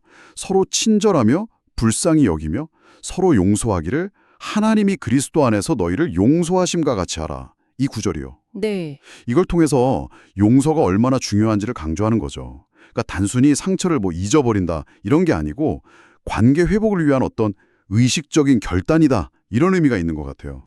네, 정확합니다. 용서하지 못하는 마음은 그게 진짜 관계를 서서히 뭐랄까 독처럼 파괴한다고까지 표현하니까요. 독이라니 좀 부러운데요. 그렇죠. 근데 이게 단지 관계에만 해당되는 이야기가 아니에요. 그 심리학자 로버트 에먼스 연구 있잖아요. 네네. 그걸 보면 용서라는 게 개인의 건강에도 영향을 줘요. 스트레스도 줄여주고 면역력도 좀 높여주고 그러니까 정신적으로나 신체적으로나 진짜 긍정적인 영향을 미친다는 거죠. 과거의 상처에 계속 묶여 있는 게 아니라 앞으로 나아갈 힘을 주는 거군요. 아, 그렇군요. 그러니까 관계뿐 아니라 나 자신을 위해서도 용서가 필요하다는 말씀이시네요. 맞습니다. 근데 존 그레이는 여기서 아주 구체적인 방법으로 사랑의 편지 쓰기를 제안하잖아요. 네, 그 유명한 방법이죠. 갈등 후에 그 감정들, 그러니까 분노, 슬픔, 두려움, 후회, 그리고 맨 마지막에 사랑. 이 순서대로 솔직하게 적어보는 방식이요. 근데 왜 하필 이 순서일까요? 이게 중요할 것 같은데요. 아, 그 순서가 사실 핵심이에요. 그러니까 부정적인 감정들 있잖아요. 분노나 슬픔 같은 거. 이걸 먼저 충분히 표현하고 스스로 인정을 해야만 그 밑에 숨어있던 진짜 감정, 그러니까 사랑이나 이해 같은 긍정적인 감정에 가닿을 수 있다는 거죠. 아, 일단 털어내야 보이는 거군요. 네, 일종의 심리적인 원리인 거예요. 그냥 막 감정을 쏟아내는 게 아니고요. 단계적으로 처리하면서 스스로 정리도 하고 그러면서 상대방을 이해할 공간을 만드는 거죠. 그렇군요. 아까 말씀하신 남녀의 다른 접근 방식 있잖아요. 네. 거기서 이게 약간 다리 역할을 할 수도 있어요. 감정을 표현하는 거, 이건 좀 여성적인 경향. 그리고 문제 해결을 위해 구조화하는 거, 이건 남성적인 경향. 이 편지 쓰기가 이걸 다 담고 있거든요. 와, 그러네요. 감정을 그냥 터트리는 게 아니라 구조화된 방식으로 표현하는 훈련이네요. 네, 그렇죠. 책에서도 실제로 이 방법으로 되게 깊은 갈등을 겪던 중년 부부가 관계를 회복했다 뭐 이런 이야기도 나온다고 하죠. 네, 그런 사례가 나옵니다. 그리고 편지 쓰기 말고도요, 그 에베소서 구절을 바탕으로 한 다른 실천 방법들도 제시가 돼요. 아, 또 있어요? 네, 예를 들면 용서 선포 같은 거요. 이게 뭐냐면 아직 마음으로는 용서가 잘 안 되더라도 의식적으로 나는 용서하기로 선택한다. 이렇게 말하고 행동하는 걸 의미할 수 있어요. 선언하는 거군요. 네, 혹은 기도를 통해서 내면의 힘이나 평화를 구하는 방법도 있고요. 이런 것들이 다 갈등을 파괴적인 걸로 끝내는 게 아니라 오히려 관계를 더 깊게 만드는 기회로 바꾸는 구체적인 실천 도구들이 되는 거죠. 자, 오늘 존 그레이의 통찰을 통해서 갈등을 좀 새로운 시각으로 바라본 것 같습니다. 네, 중요한 건 갈등 자체가 끝이 아니라는 거. 우리가 어떻게 반응하느냐에 따라서 관계가 더 깊어질 수도 있다는 그 가능성이었어요. 맞습니다. 특히 의식적으로 용서하기로 결단하는 것, 그리고 사랑의 편지처럼 감정을 좀 건설적으로 다루는 구체적인 소통법, 이게 핵심이라는 점을 기억해 주시면 좋겠습니다. 네, 혹시 지금 관계에서 어려움을 겪고 계시다면 오늘 나눈 이야기들이 좀 작은 도움이 되기를 바랍니다. 마지막으로 제가 이런 질문을 한번 던져보고 싶어요. 네, 그저 눈앞의 갈등을 해결하는 걸 넘어서요. 만약에 용서를 관계의 어떤 기본적인 운영 원칙처럼 삼는다면 여러분의 가장 소중한 관계는 시간이 지남에 따라 어떻게 달라질 수 있을까요? 아, 그 변화의 가능성을 한번 깊이 생각해 보시는 것도 꽤 의미 있지 않을까 싶습니다. 안녕하세요. 오늘은 저희가 함께 읽어본 사랑, 가꾸는 정원이라는 책, 그중에서도 10장 사랑을 지속시키는 법에 대해서 좀 깊이 이야기 나눠보려고 합니다. 목표는 아주 명확해요. 이 자료를 통해서 정원을 가꾸듯이 관계를 어떻게 계속 풍성하게 만들 수 있을까? 그 실질적인 방법을 얻어가는 거죠. 네, 맞아요. 이 책이 사랑을 정원에 비유하는 게 참 인상적인데요. 그냥 감정만 있는 게 아니라 꾸준히 뭔가 노력을 해야 한다. 이걸 강조하고 있더라고요. 그렇죠. 심지어 성경 구절, 고린도전서 13장 4절 말씀까지 인용하면서 사랑의 어떤 근본적인 태도 같은 걸 제시하는데 접근 방식이 꽤 흥미로웠어요. 네. 그럼 바로 한번 그 핵심 내용으로 들어가 볼까요? 네, 가장 중심이 되는 비유는 역시 사랑은 정원과 같다는 거겠죠. 처음에 그 설렘, 불꽃 같은 감정만으로는 부족하다. 계속 가꾸지 않으면 결국 시들 수밖에 없다. 이런 이야기잖아요. 그래서 고린도전서 13장 4절, 사랑은 오래 참고 이 구절처럼 인내나 온유함 같은 기본적인 자세가 필요하다. 여기서부터 딱 시작하는 것 같아요. 맞습니다. 근데 여기서 좀 재밌는 점은 그 사랑이 좀 식는 것 같이 느껴지는 시기 있잖아요. 그걸 사랑의 주기라고 부르면서 이게 어쩌면 자연스러운 현상일 수 있다고 본다는 거예요. 아, 자연스러운 거다? 그럼 그냥 둬도 되나요? 아니요, 그게 아니라 중요한 건 그때 이제 끝인가? 하고 포기하는 게 아니라는 거죠. 마치 정원사가 잡초 뽑고 물 주고 하듯이 관계를 다시 살리려는 어떤 의지적인 노력이 필요하다는 걸 강조해요. 그러니까 감정이 좀 오르락 내리락 해도 선택을 해야 한다는 거죠. 상대방의 필요를 채워주는 거다. 이렇게 연결되는군요. 자료에서는 남성은 주로 인정과 신뢰, 또 여성은 보살핌과 이해, 이걸 통해서 사랑을 느낀다고 구분하던데 사실 이건 좀 일반화 같기도 하고요. 네, 약간 그런 면이 있을 수 있죠. 근데 여기서 중요한 건 딱 남자는 이거, 여자는 저거라기보다는 상대방에게 맞는 사랑의 영양분을 줘야 한다는 그 개념인 것 같아요. 아, 맞는 영양분. 네, 바로 그게 게리 차프만 박사가 말한 5가지 사랑의 언어 개념하고 딱 연결되는 지점이죠. 아, 그 유명한 거요. 인정하는 말, 함께하는 시간, 이런 것들. 맞아요. 선물, 봉사, 스킨십까지. 어떤 식물은 햇빛이 더 필요하고 어떤 건 물을 더 자주 줘야 하잖아요. 그런 것처럼 파트너가 어떤 언어로 사랑을 제일 잘 받아들이는지 그걸 알아내서 그 방식으로 표현하는 게 핵심이라는 거예요. 내가 주고 싶은 방식이 아니라 상대가 이해하는 방식으로요. 그렇죠. 그게 중요하죠. 그리고 긍정심리학자 마틴 셀리그만의 적극적이고 건설적인 반응이라는 개념도 나오더라고요. 네. 그거 중요하죠. 이게 그냥 상대방 좋은 일 있을 때 잘 됐네. 이 정도가 아니라 정말 진심으로 같이 기뻐해주고 막 구체적으로 질문도 하면서 그 기쁨을 더 크게 만들어주는 거잖아요. 맞아요. 갈등 해결도 물론 중요하겠지만 이렇게 좋은 순간을 적극적으로 나누고 축하하는 게 관계 만족도를 생각보다 훨씬 더 크게 높인다는 점이 되게 인상 깊었어요. 네, 그렇죠. 그러니까 부정적인 걸 줄이는 노력만큼이나 긍정적인 걸 키우는 것도 중요하다. 이런 관점인 거죠. 그리고 또 하나, 관계가 좀 오래되면 우리가 놓치기 쉬운 부분으로 데이트의 중요성도 꼽아요. 데이트요? 네. 이걸 그냥 밥 먹고 영화 보는 걸 넘어서서 뭔가 일상에서 좀 벗어나서 서로한테 집중하고 관계에 의도적으로 새로운 활력소를 불어넣는 그런 행위로 보더라고요.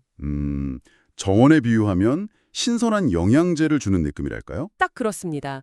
관계의 어떤 낭만이나 생명력을 유지하기 위한 필수 투자다. 이런 시각인 거죠. 아까 말씀하신 그 50년 이상 함께 사신 노부부 이야기가 이 모든 걸 참 잘 보여주는 사례 같아요. 비결이 뭐냐고 물었더니 할아버지는 매일 아침 아내에게 사랑해라고 말하고 아내가 힘들어 보이면 그냥 말없이 손을 잡아주고 항상 최고라고 칭찬해 주셨다고. 네. 그리고 할머니는 또 남편이 하는 모든 일에 지지왕 칭찬을 아끼지 않으셨고 남편이 지칠 때 조용히 옆에서 힘이 되어 주셨다고 하고요. 정말 감동적인데 여기서 핵심은 그냥 잘했다가 아니라 각자가 상대방이 가장 필요로 하는 그 사랑의 언어를 정확히 알고 맞아요. 그걸 수십 년 동안 매일같이 실천했다는 점인 거죠. 할아버지는 아내에게 필요한 애정 표현과 지지를, 할머니는 남편에게 필요한 인정과 격려를 끊임없이 준 거예요. 와, 진짜 평생 자기 정원을 돌본 그런 숙련된 정원사 같은 느낌이네요. 네, 그렇죠. 자, 그럼 이제 우리 청취자분들의 사랑 정원을 더 아름답게 가꾸기 위해서 당장 실천해 볼 만한 것들을 좀 정리해 볼까요? 이 자료를 바탕으로 한 3가지 핵심 포인트 정도요. 네, 좋습니다. 첫 번째는 역시 파트너의 주된 사랑의 언어가 뭔지 파악하고 의식적으로 그 방식으로 표현하는 횟수를 늘려보는 거예요. 만약 함께하는 시간이 중요하다면 아주 길지 않더라도 온전히 서로에게 집중하는 시간을 매일 조금씩이라도 만들어 보는 거죠. 하는 거. 오늘 뭐뭐 해줘서 진짜 고마웠어 라든지 당신의 이런 점이 참 멋지다고 생각해 처럼요. 사소해 보여도 이런 구체적인 표현이 관계의 윤활유가 된다고 하더라고요. 맞아요. 세 번째는 아무리 바쁘더라도 둘만의 데이트 시간을 정기적으로 계획하고 실천하는 겁니다. 뭐 거창할 필요는 없어요. 중요한 건 일상에서 잠깐 벗어나서 서로에게 집중하고 관계에 새로운 에너지를 주려는 그 의도적인 노력 그 자체인 것 같아요. 결국 이 책, 이 자료가 전하는 메시지는 아주 명확한 것 같습니다. 사랑은 어느 날 갑자기 찾아와서 저절로 유지되는 그런 마법 같은 게 아니라 서로의 필요에 주의를 기울이고 매일매일 의지와 정성으로 가꿔 나가야 하는 정원이라는 거죠. 네, 맞습니다. 오늘 저희가 나눈 이야기들을 바탕으로 한번 여러분의 그 관계라는 정원을 찬찬히 둘러보시면 어떨까 싶어요. 혹시 좀 돌봄이 필요한 부분이 있는지, 아니면 나도 모르게 잘하고 있는 어떤 잡초 같은 건 없는지, 그걸 발견했다면 오늘부터 어떤 작은 물주기나 잡초 뽑기를 시작해 볼 수 있을지 생각해 보는 시간을 가져보시면 좋겠습니다. 그게 바로 당신만의 정원을 가꾸는 소중한 첫걸음이 될 수 있을 거예요. 안녕하세요. 혹시 관계 속에서 막 분노나 슬픔, 불안 같은 복잡한 감정들 때문에 정말 힘들다 이런 경험 있으신가요? 아, 네, 정말 많죠. 특히 이렇게 갈등이 딱 생겼을 때요. 맞아요. 감정들이 막 엉켜서 실타래처럼 꼬여버리는 그런 상황이요. 네. 감정 자체는 괜찮은데, 그걸 어떻게 다루고 또 표현하는지가 사실 관계에서는 정말 중요하잖아요. 그렇죠. 잘못하면 진짜 돌이킬 수 없는 상처를 주기도 하고요. 그래서 오늘 저희가 좀 깊이 들여다볼 자료가 바로 존 그레이의 복잡한 감정을 전하는 지혜, 사랑의 편지, 11장 발췌본입니다. 사랑의 편지. 이게 격한 감정이 막 휘몰아칠 때 관계는 지키면서 진심은 전할 수 있는 그런 방법이라는 거죠. 네, 핵심이 바로 그거예요. 내 안에 이 폭풍 같은 감정을 어떻게 잠재우고 또 상대방에게 좀 건강하게 마음을 열 수 있을까? 존 그레이가 여기서 사랑의 편지 쓰기를 제안하는 거죠. 사실 성경 에베소서 4장 26절에도 분을 내어도 죄를 짓지 말며 해가 지도록 분을 품지 말라 하는 말씀이 있잖아요. 네, 있죠. 그런 감정 조절의 중요성은 계속 이야기되어 왔는데 이 편지가 그 지혜를 실천하는 도구가 될 수 있다는 거예요. 와, 흥미로운데요? 그럼 이 사랑의 편지가 구체적으로 어떻게 마음을 진정시키고 또 엉킨 감정을 풀고 관계 회복까지 돕는지 한번 자세히 보죠. 네. 우선 감정이 격해졌을 때 바로 대화하는 건 좀 위험할 수 있어요. 그렇죠. 막말이 오가기 쉽죠. 맞아요. 감정의 흙탕물이 막 휘저져 있는 상태랄까요? 서로 방어적이 되거나 아니면 막 공격적인 말을 쏟아내기 쉽거든요. 그래서 존 그레이는 이럴 때 잠시 멈추고 편지를 써보라고 권하는 겁니다. 일단 멈추는 거군요. 네, 글을 쓰는 과정 자체가 그 흙탕물이 가라앉기를 기다리는 것처럼 감정을 좀 차분하게 정리하고 자기를 돌아볼 시간을 주는 거죠. 그러네요. 편지가 일종의 감정적인 완충지대 역할을 하는 거네요. 네, 맞습니다. 그 경계선이라는 책 아시죠? 헨리 클라우드랑 존 타운샌드. 네네. 거기서도 자기 감정에 책임지는 게 건강한 관계의 시작이라고 했는데 이 편지 쓰기가 바로 내 감정의 주인이 되는 연습이 될 수 있는 거예요. 책임감 있는 표현 중요하죠. 네, 분노는 자연스럽지만 그게 관계를 해치는 독이 되지 않도록 다스리는 지혜. 편지가 바로 그 지혜를 실천하는 구체적인 방법이 될 수 있다는 겁니다. 그럼 그 편지는 어떻게 쓰는 건가요? 존 그레이가 제안하는 방법이 있다고요? 네, 5가지 핵심 감정을 순서대로 담아보라고 제안하는데요. 이게 복잡한 감정을 푸는 열쇠가 돼요. 5가지요? 어떤 순서죠? 첫 단계는 뭔가요? 첫째는 분노와 좌절입니다. 뭐 때문에 화가 났는지 솔직하게 쓰는 거죠. 예를 들면요? 당신이 내 말 안 듣고 자기 생각만 말할 때 정말 화났어. 내 생각이 존중받지 못하는 느낌이었어. 이런 식으로요. 처음부터 분노를 쓰면 좀 세게 나가는 느낌인데요? 그럴 수 있죠. 근데 중요한 건 그 다음 단계로 넘어가는 거예요. 두 번째는 슬픔과 상처입니다. 분노 밑에 있는 거요? 네, 분노 밑에 숨겨진 감정이죠. 내 마음을 몰라주는 것 같아서 너무 슬펐어. 외로웠고 당신한테 내가 뭐랄까 중요하지 않은 사람처럼 느껴져서 상처받았어. 이렇게요. 분노 뒤에 숨은 슬픔을 보는 거군요. 세 번째는요? 세 번째는 두려움과 불안이에요. 관계에 대한 걱정이죠. 두려움이요? 네, 우리가 이렇게 계속 싸우면 결국 멀어질까 봐, 그래서 당신을 잃을까 봐 두려웠어. 이 문제가 해결 안 될까 봐 불안했어. 이런 식으로 관계의 미래에 대한 두려움을 쓰는 거죠. 네 번째 단계가 중요할 것 같은데요. 맞아요. 네 번째는 후회와 책임입니다. 자기 행동에 대해 책임지는 단계예요. 아, 내 잘못을 인정하는 거. 네. 나도 너무 감정적으로 반응해서 후회돼. 당신에게 상처 준 말들 미안해. 좀 더 차분하게 말했어야 했는데 이렇게 자기 잘못을 인정하는 거죠. 이 부분이 진짜 관계 회복에 중요해요. 와, 이건 정말 용기가 필요하겠네요. 마지막은 그럼 뭘까요? 마지막은 사랑과 소망입니다. 관계에 대한 긍정적인 의지를 보여주는 거예요. 아, 마무리는 따뜻하게. 네. 그래도 나는 여전히 당신을 사랑하고 우리 관계는 나한테 정말 소중해. 이 어려움을 잘 해결해서 더 깊은 관계로 나아가고 싶어. 이렇게요. 와, 이 5단계를 따라 쓰는 것만으로도 뭔가 마음이 정리될 것 같아요. 혹시 이런 글쓰기가 실제 효과가 있다는 연구 같은 것도 있나요? 그럼요. 제임스 페니베이커 교수 연구가 유명한데요. 표현적 글쓰기라고 하죠. 표현적 글쓰기. 네. 자기 감정을 글로 구체적으로 쓰는 행위 자체가 스트레스 호르몬을 줄이고 면역 기능도 높이는 등 심리적, 신체적 치유 효과가 있다는 걸 발견했어요. 와, 정말요? 네. 글쓰기가 감정을 좀 객관적으로 보고 처리하게 돕기 때문이죠. 이 편지 쓰기가 바로 그런 자기 치유 과정이 될 수 있는 거예요. 실제로 이 방법으로 관계가 좋아진 사례도 있겠죠. 물론이죠. 그 사소한 일로 자주 다투던 부부가 있었는데요. 남편은 주로 침묵하고 아내는 막 화를 내는 패턴이었대요. 흔한 모습이죠. 네. 근데 이 사랑의 편지 규칙을 도입한 거예요. 싸움이 격해지기 전에 각자 편지를 써서 교환하기로. 오, 규칙으로 정했군요. 네. 처음에는 서로 막 불만만 썼는데 점차 이 5단계 감정을 담아내면서 그동안 몰랐던 서로의 속마음, 그러니까 상처나 두려움 같은 걸 보게 된 거죠. 아, 비난 대신이요? 그렇죠. 비난 대신에 서로의 좀 연약한 부분을 이해하게 되면서 논쟁도 줄고 관계가 훨씬 깊어졌다고요. 와, 정말 강력한 방법이네요. 그럼 이걸 청취자분들이 자신의 삶에 어떻게 적용해 볼 수 있을까요? 우선 혼자서라도 괜찮아요. 갈등 상황에서 이 5단계, 분노, 슬픔, 두려움, 후회, 사랑, 이 순서에 맞춰서 감정을 적어보세요. 쓰는 것만으로도 정말 도움이 될 거예요. 감정이 좀 풀리고 상황이 명확해지거든요. 파트너가 있다면 함께 규칙을 정하는 것도 좋겠네요. 네, 아주 좋죠. 좀 격해질 것 같으면 잠시 멈추고 편지 쓰기, 이런 규칙을 정해보는 거예요. 그리고 교환한 뒤에는 교환한 뒤에만 바로 막 반박하거나 비난하기보다 아, 당신이 이래서 힘들었구나 하고 상대방 감정을 먼저 읽어주는 게 중요해요. 그럼 편지가 정말 안전한 소통의 다리가 되어줄 수 있습니다. 결국 이 사랑의 편지는 갈등을 피하는 게 아니네요. 오히려 복잡한 감정을 더 책임감 있게, 솔직하게 마주하고 서로를 깊이 이해하면서 관계를 성장시키는 지혜로운 방법이군요. 맞습니다. 마치 그 거친 원석을 잘 다듬어서 빛나는 보석으로 만드는 과정 같다고 할까요? 와, 좋은 비유네요. 여기서 한 걸음 더 나아가서 이런 질문을 던져볼 수 있을 것 같아요. 이 5단계의 감정 표현법, 즉 분노에서 시작해서 슬픔, 두려움, 후회를 거쳐 사랑과 소망으로 나아가는 이 흐름을요. 네.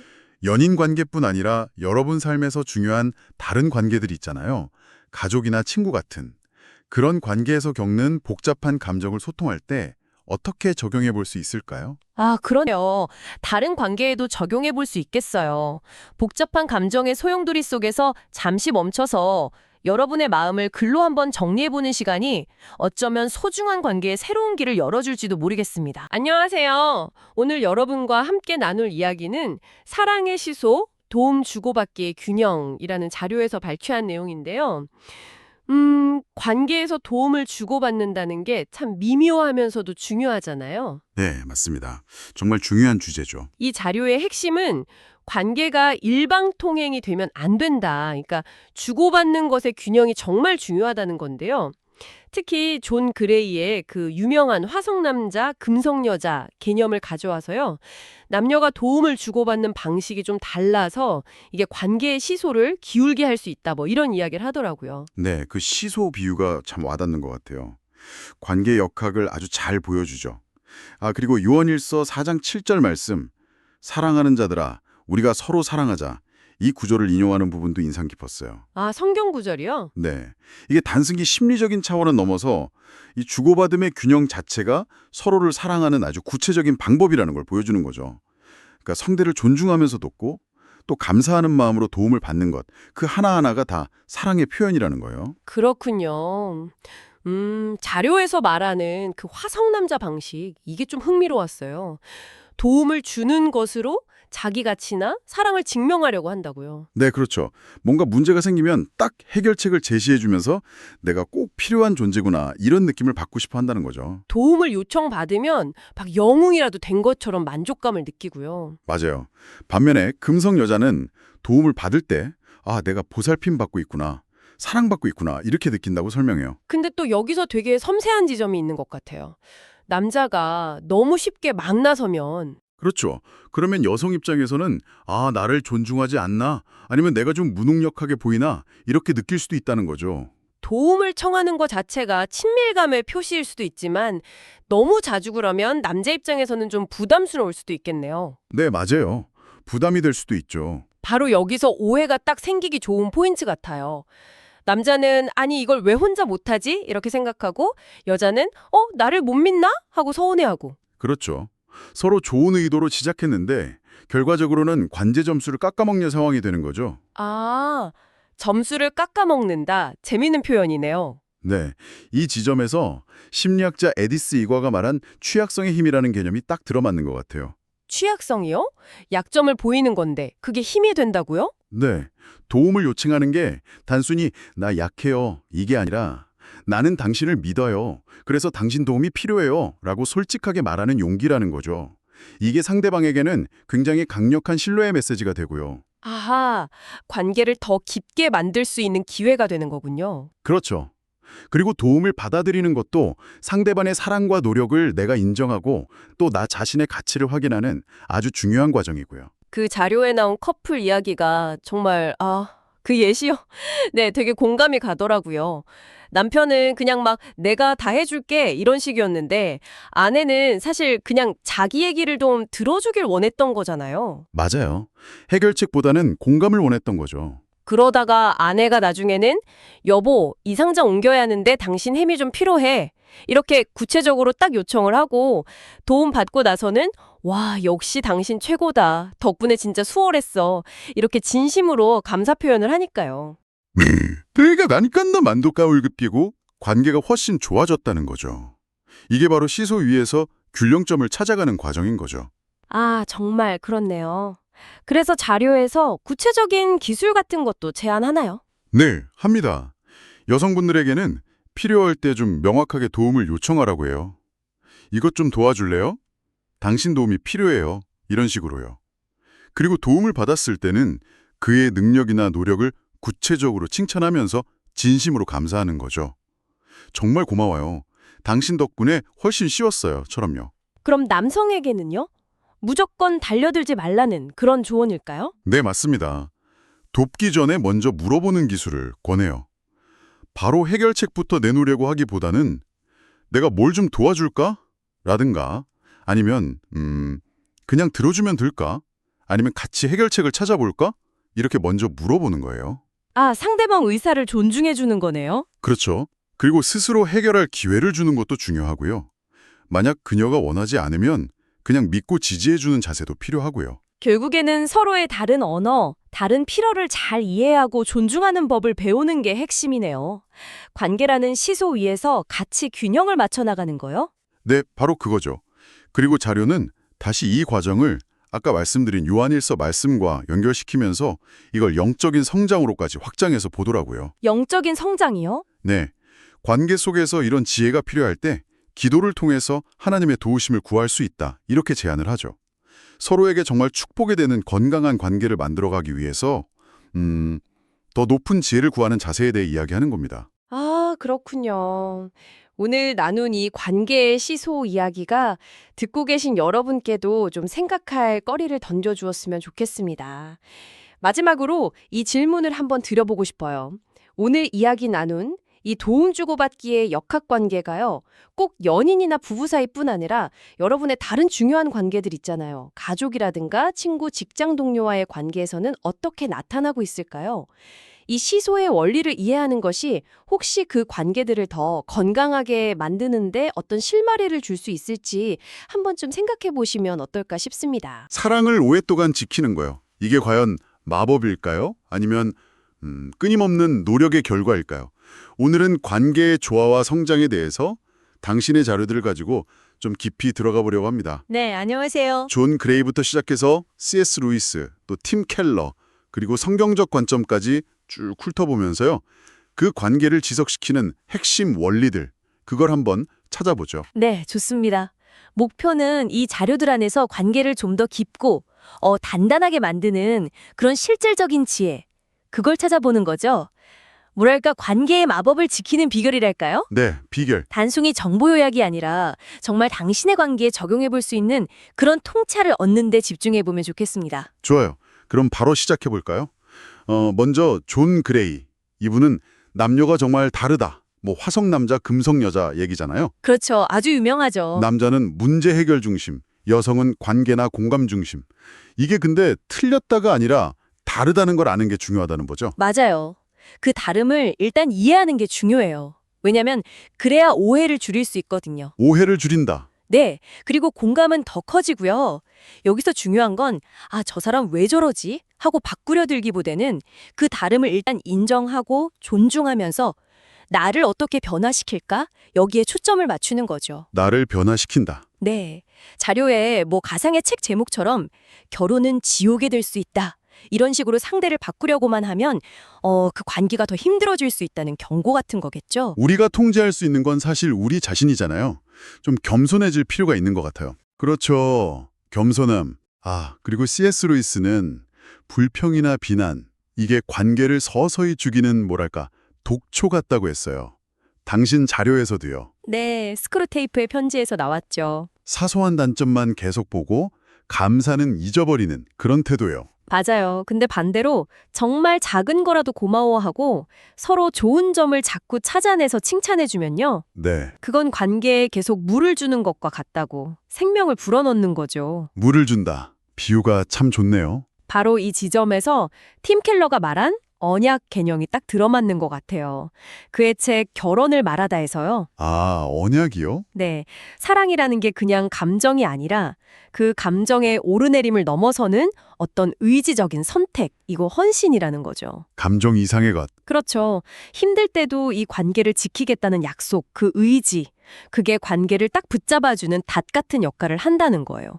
그냥 느낌 따라가는 게 아니라 헌신하기로 결정하는 거죠. 결정. 그럼 팀 켈러의 그 언약 개념이 감정을 넘어서는 혼신이라면요. 자료 속 에베소서 말씀은 또 다른 차원을 보여주는 것 같아요. 사랑 안에서 참된 것을 하여 범사에 그에게까지 잘할지라 그는 머리 곧 그리스도라. 이 구절이요. 네, 4장 15절 말씀이죠. 이게 단순히 관계 유지를 넘어서 서로를 통해서 함께 성장하는 거. 뭐랄까 인격적인 성숙. 이걸 제시하는 것 같아요. 맞습니다. 그 방향성을 제시해 주죠. 요한일서 말씀처럼 사랑의 근원이 하나님께 있다는 관점하고도 연결되는 것 같고요. 정확해요. 결국에는 이 모든 요소들이 다 필요한 것 같아요. 서로 다름을 이해하고 배우려는 노력. 존 그레이가 말한 거요. 이건 루이스가 강조했죠. 그렇죠. 칭찬. 그리고 감정을 넘어서는 의지적 헌신, 팀 켈러의 언약 개념. 마지막으로 이런 영적인 성장까지 추구하는 것. 이 모든 게 잘 어우러져야 관계가 건강하게 성장하고 또 오래 지속될 수 있다는 거죠. 마치 다른 색깔 실들이 모여서 아름다운 작품을 만드는 것처럼요. 그러네요.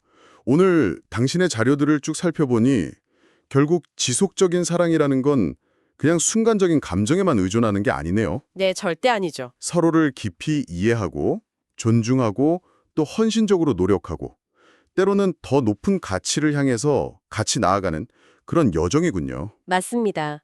그래서 매일 서로에게 감사한 점을 한번 찾아보고 또 표현해보는 그런 작은 실천들. 작은 실천. 네. 그리고 관계를 단순한 감정 교환이 아니라 좀 더 굳건한 언약으로 여기는 마음가짐. 또 이 관계 안에서 내가 더 나은 사람이 되려고 노력하는 것. 이런 것들이 당신의 자료들이 계속해서 강조하는 핵심 실천 사항들이라고 할 수 있겠죠? 네. 그럼 마지막으로 이런 생각을 한번 던져보고 싶어요. 어쩌면 사랑이라는 게요. 완벽한 사람을 막 찾아다니는 그런 게임이 아닐 수도 있겠다는 생각. 오, 어떤 의미죠? 그러니까 오늘 우리가 나눈 이런 지혜들을 통해서요. 당신 스스로가 관계 안에서 더 나은 사람, 더 나은 동반자가 되어가는 과정, 그 자체는 아닐까요? 아, 과정으로서의 사랑이군요. 네. 이 생각들을 좀 마음에 품고 오늘 당신의 관계를 위해서 할 수 있는 아주 작은 행동 하나, 그걸 한번 실천해 보시면 어떨까 제안해 봅니다.